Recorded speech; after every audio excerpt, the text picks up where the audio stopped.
అదే ఇప్పుడు ఒకసారి గోవర్ధన్ గారి దగ్గరికి వెళ్దాం. గోవర్ధన్ గారు ఇప్పుడైతే మన మిత్రులు ఎవరైతే డాక్టర్ లక్ష్మీనారాయణ గారు చెప్పారో దాన్ని మనం ఏకీభవించుకుందామా, లేకపోతే ఒక విషయం మాత్రం చాలా క్లియర్గా మనకు ఉన్న సమస్యలు పరిశ్రమలు ఏదైతే ఉన్నాయో పరిశ్రమలు అన్నీ మన మూతపడ్డాయి. అది ఏ పరిశ్రమ అయినవి కానివ్వండి, అది నిజాం షుగర్ ఫ్యాక్టరీయే కానివ్వండి, లేకుంటే ఆజంజాహి మిల్లే కానివ్వండి, కాగజ్ నగర్ పేపర్ మిల్లే కానివ్వండి, ఇంకా ఇతరత డిబిఆర్ మిల్లే కానివ్వండి, ఆల్విన్ కానివ్వండి, ఐడిపిఎల్ కానివ్వండి, ఇవన్నీ మనం మూతపడేశాయి. ఇప్పుడు ప్రస్తుతం ఏదైతే ఉన్నదో ఒక రింగ్ రోడ్ ఆల్రెడీ మన దగ్గర ఉంది, ఔటర్ రింగ్ రోడ్ అని, Jawaharlal Nehru outer ring road అని మన దగ్గర ఉన్నది. అయినప్పటికీ మళ్ళొకసారి ఒక త్రిబుల్ ఆర్ అని రీజనల్ రింగ్ రోడ్ అని పెట్టుకుంటూ కేవలం అక్కడ ఏదైతే విస్తీర్ణ అని చెప్తున్నారు, ఓకే విస్తీర్ణ చేస్తాం, కానీ పరిశ్రమలు ఏదైతే ఉన్నో ప్రొడక్టివిటీ పరిశ్రమలు తీసుకొస్తే బాగుంటుంది కదా. ఇప్పుడు ఏదైతే మనం చూసాము, ఏదైతే లగచర్లలో ఫార్మాస్యూటికల్ కంపెనీ పెడుతున్నారంటే లగచర్ల గ్రామస్తులు అందరూ అక్కడ వ్యతిరేకించారు అనేక మార్లు. ఇంకొక విషయం, కొత్త విషయం ఈరోజు మనకు చూసినట్టయితే 23 సంవత్సరాల క్రితం ఏ టెక్స్టైల్ పార్క్ నిర్మిస్తామని చెప్పిన తర్వాత వారి దగ్గర నుంచి వెళ్ళి భూములు ఏదైతే లాక్కున్నారో కొద్దో గొప్ప డబ్బులు ఇచ్చేసి 2 దశాబ్దాలు అయినప్పటికీ ఆ భూమి మీద టెక్స్టైల్ పార్క్ కాదు కదా ఒక్క ములక కూడా మోయలేకుండా చేశారు, ఒక కంపెనీ కూడా స్థాపించలేకపోయారు. ఈ విషయంపై ఇప్పుడు త్రిబుల్ ఆర్ తీసుకొచ్చిన తర్వాత కూడా ఇక్కడైతే భూమి నిర్వాసితులు ఉన్నారో వారికి సంబంధించిన కంపన్సేషన్ ఇస్తారని గ్యారంటీ ఏంటి? అక్కడ పరిశ్రమలు ప్రొడక్టివ్ పరిశ్రమలు తీసుకొస్తారన్నట్టు గ్యారంటీ ఏమున్నది? చెప్పండి సార్ గోవర్ధన్ గారు. ఇక్కడ చాలా కీలకమైనటువంటి విషయం అంటే మనం 21వ శతాబ్దంలో ఒక అత్యంత ఆధునికమైనటువంటి సమయంలో ఉన్నాం. డాక్టర్ లక్ష్మీనారాయణ గారు కొన్ని విషయాలు చెప్పారు, ముఖ్యమైనటువంటి పాయింట్స్. ఒకటి, ఏదైతే హైడ్రా తీసుకొచ్చినటువంటి విషయం ఏదైతే ఉందో అది సామాన్య పేదల ఇళ్ళని కూల్చకుండా, ఆ సామాన్య పేదల ఇళ్ళని కూల్చడం అనేటువంటిది ఒక అన్యాయమైనటువంటి విషయం. వాళ్ళకు ముందు భద్రత కల్పించి వాళ్ళకు నచ్చినటువంటి ఇళ్ళని ఎవరైతే మూసీ నది ఒడ్డున నిర్మించుకున్నారో వాళ్ళకి రిహాబిలిట్ చేయాలి. రిహాబిలిట్ చేసి మంచి ఇల్లు, నివాసయోగ్యమైనటువంటి పక్కా ఇళ్లను నిర్మించి వాళ్ళకి అక్కడ పని స్థలాలని, పని పరిస్థితుల్ని కల్పించాలి.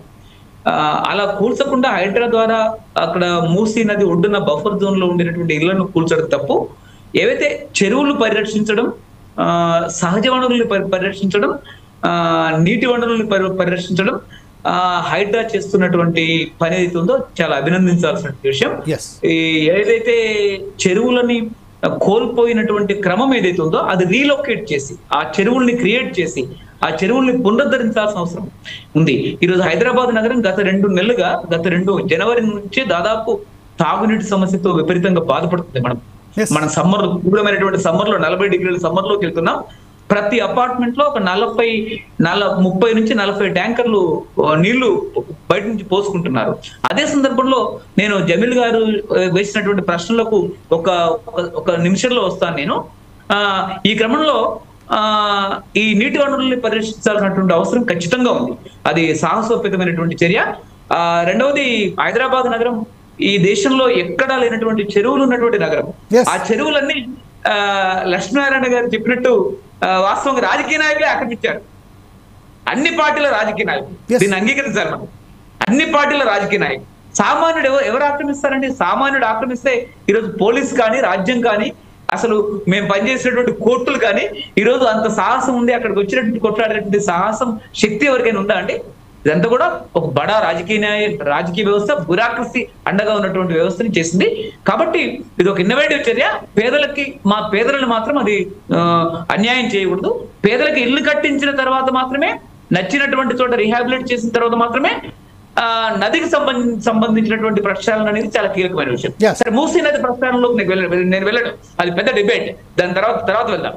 తర్వాత మిగతా జమీల్ గారు వేసినటువంటి ప్రశ్నలకు సంబంధించి ఈరోజు రాష్ట్ర వ్యాప్తంగా ఉండే ఇండస్ట్రీస్ కానీ, హైదరాబాద్ నగరంలో ఉండేటువంటి ఇండస్ట్రీస్ కానీ, హెచ్ఎంటీ కానీ, హెచ్ఎంటి ట్రాక్టర్ల ఫ్యాక్టరీ కావచ్చు, హెచ్ఎంటి వాచ్ ఫ్యాక్టరీ కావచ్చు, ఐడిపిఎల్ ఫ్యాక్టరీ కావచ్చు, లేదా ఆల్విన్ కావచ్చు, హైదరాబాద్ చుట్టుపక్కల ఉన్నటువంటి అనేక నగరాల్లో ఉన్నటువంటి అజం జాహి లాంటి నిజాం మిల్లు లాంటి చక్కెర మిల్లు కానీ ఇవన్నీ కోల్పోయినటువంటి నేపథ్యంలో ఒక కొత్త ఇండస్ట్రీ కూడా రావడం లేదు. ఉన్న ఇండస్ట్రీస్ మొత్తం పోతున్నాయి.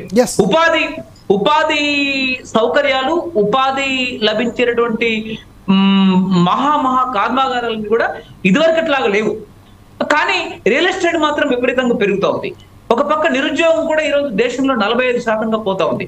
వాస్తవంగా ఈ సమస్య ఎక్కడి నుంచి వచ్చింది అంటే మన రాజకీయ నాయకులకి నగరాల విస్తరణలో ఏదైతే ఎన్నికల్లో కావాల్సినటువంటి డబ్బుకు సంబంధించినటువంటి విషయాల నుంచి వస్తుంది. ఈ రియల్ ఎస్టేట్ మొత్తం క్రమంలో ఎవరుంటున్నారు అంటే ప్రధానంగా ఆ భూములు అంటే లక్ష్మీనారాయణ గారు చెప్తున్నట్టు గ్రామాలకు విస్తరణ జరిగినప్పుడు అనేక గ్రామాలు అనేక జిల్లాలు దీనిలో భాగస్వామ్యంగా వచ్చినప్పుడు నిజంగానే రోడ్లు మిగతా విషయాలు ఏది నిర్వాసితం మాత్రమే అవుతాయి. మిగతా ఇంత కూడా కొంత డబ్బు ఆదాయం రావచ్చు. కానీ అది అక్కడ పెద్ద ఉపాధి అవకాశాలు మాత్రం రావడం లేదు.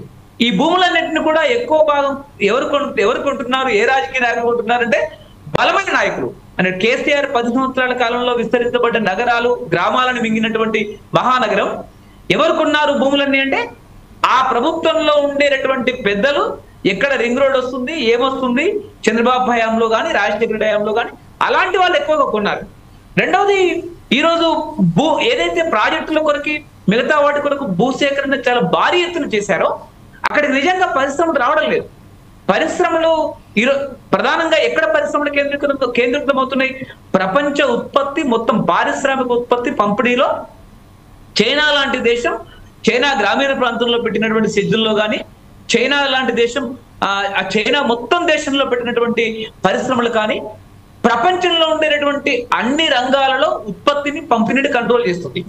అది కంప్యూటర్ల నుంచి, విమానాల నుంచి, ఎలక్ట్రిక్ వెహికల్స్ నుంచి, మనం దిగుమతి చేస్తున్నటువంటి బల్క్ డ్రగ్స్ నుంచి, మనం దిగుమతి చేసుకుంటున్నటువంటి సెల్ ఫోన్ల నుంచి, లేకపోతే సెమీ కండక్టర్ల నుంచి, లేదా ఎలక్ట్రానిక్ పరికరాలు కావచ్చు, మెడికల్ పరికరాలు కావచ్చు, ప్రపంచంలో ఉన్నటువంటి పరిశ్రమ అంతా ఈరోజు చైనా ఒక ప్రపంచ పరిశ్రమల కేంద్రంగా ఉంది. ఇలా మన రాజకీయ నాయకులకి, మన దేశంలో ఉండే రాజకీయ నాయకులు, ఇప్పుడు మోడీ కూడా మేక్ ఇన్ ఇండియా అని చెప్తున్నాడు. కానీ గత 15 ఏళ్లలో మేక్ ఇన్ ఇండియా యొక్క దుస్థితి కనుక ఒక స్పెషల్ డిబేట్ పెడితే అత్యంత ఘోరం, అత్యంత అధ్వానమైనటువంటి పరిస్థితి. ఈ రోజు మనం ప్రపంచంలో ఉండేటువంటి ఏ ఇండస్ట్రీస్ నుండి మనం క్యాపిటల్ గూడ్స్ ని, ఇండస్ట్రియల్ గూడ్స్ ని మనం అంటే కంపెనీ యంత్రాలను మనం దిగుమతి చేసుకోవట్లేదు. చైనా నుంచి వస్తున్నటువంటి అత్యాధునిక యంత్రాలని నడపడానికి కూడా మన దగ్గర మనుషులు లేదు. ఆ యంత్రాలని అలా నడపలేనటువంటి పరిస్థితుల్లో చైనా నుంచి మనం అనేక మంది టెక్నోక్రాట్స్ ని తెచ్చి నడపలేక వాళ్ళపైన బ్యాన్ విధించడం వల్ల ఈరోజు మనం బయట నుంచి చైనా నుంచి దిగుమతి చేసుకున్నటువంటి అనేక యంత్రాలు పనికి రాకుండా అవేవి చిలుంబట్టిపోతా ఉన్నాయి, రక్తస్తా ఉంది. కాబట్టి మనకు ఇండస్ట్రియల్ పాలసీ ఎప్పుడైతే విఫలమైందో ఈరోజు రియల్ ఎస్టేట్ పాలసీ ప్రపంచవ్యాప్తంగా ప్రముఖమైనటువంటి విషయంగా మారింది. ముఖ్యంగా ఐరోపా ప్రభుత్వాలు కానీ లేదా అమెరికా కొన్ని దేశాలు కానీ రియల్ ఎస్టేట్ ని అంతగా ప్రధానంగా ఇప్పుడు దేనికి ప్రాధాన్యత ఇస్తున్నారంటే ఇండస్ట్రీస్ కు ప్రాధాన్యత ఇస్తే ఆ ఇండస్ట్రీస్ లో ఉత్పత్తి అయినటువంటి వస్తువుల ద్వారా, సరుకు ద్వారా అది ఎగుమతి చేస్తే విదేశీ మార్గద్రవ్యం వస్తుంది.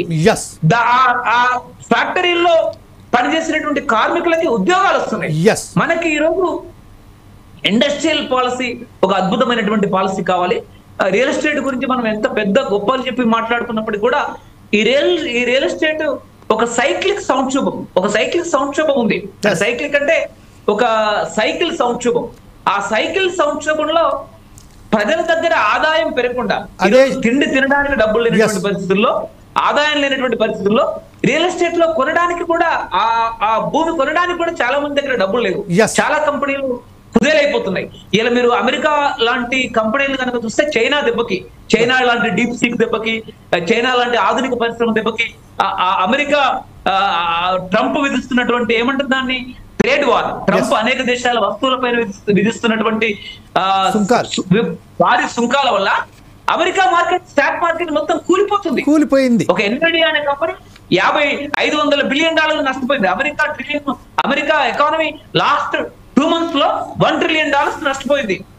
ఈ నేపథ్యంలో రియల్ ఎస్టేట్ కంటే దయచేసి లక్ష్మీనారాయణ గారి ద్వారా మేము ఈ ప్రభుత్వంలో ఉన్నటువంటి అనేక మంది పెద్దలు మాకు తెలుసు. గత సుదీర్ఘకాలంగా కేసీఆర్ కాళేశ్వరానికి భూమిలో కింగిపోయినటువంటి ఒక పెద్ద ₹1,00,000 కోట్ల కాళేశ్వరానికి వ్యతిరేకంగా తుమ్మిడిటి ప్రాణహిత ప్రాజెక్టు కొరకు మేము పనిచేసాం. భగీరథ లాంటి ప్రాజెక్టులో ఉన్నటువంటి స్కాండల్స్ లో ఉన్నటువంటి దోపిడీని ప్రజల ముందు పెట్టాం. కాబట్టి లక్ష్మీనారాయణ గారి ద్వారా ఈ ప్రభుత్వాన్ని మేము కోరేది ఏంటంటే ప్రపంచ ప్రమాణాలతో కూడినటువంటి ఒక సస్టైనబుల్ ఇండస్ట్రియల్ మనకు పాలసీ కావాలి. అదే ఆధునిక కార్ల పరిశ్రమ కావచ్చు, ఇది ఎలక్ట్రిక్ కార్ల పరిశ్రమ కావచ్చు, ఇప్పుడు రోబోటిక్స్ కావచ్చు, ప్రపంచ ప్రమాణాలతో కూడినటువంటి విద్య కావచ్చు, ఇలా ప్రపంచ ప్రమాణాలతో కూడినటువంటి ఎడ్యుకేషన్ కూడా మనం ఆహ్వానించాలి. రైట్. ఓకే ఒకసారి డాక్టర్ లక్ష్మీనారాయణ గారి దగ్గర వెళ్దాం. డాక్టర్ గారు